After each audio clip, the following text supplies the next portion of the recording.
Já tě vidím, tady stojí papulí.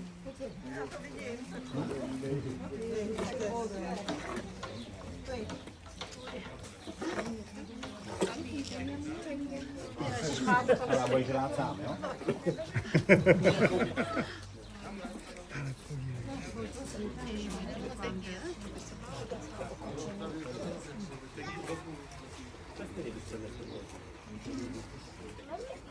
Vypadl jeden zub.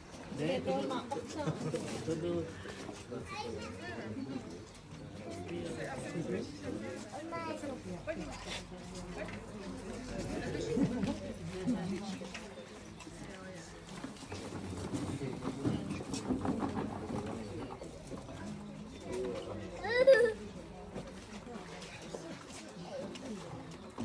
Tak dobrý den, rád bych vám představil našeho hrocha Buborka.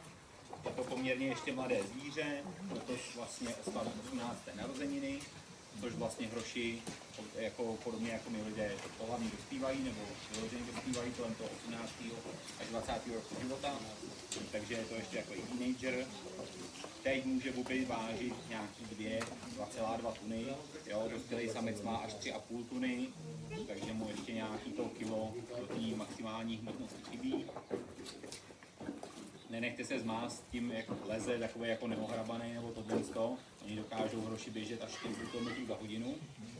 Samozřejmě na krátkou vzdálenost, jo, nejsou to žádný přesvolní běhy, ale když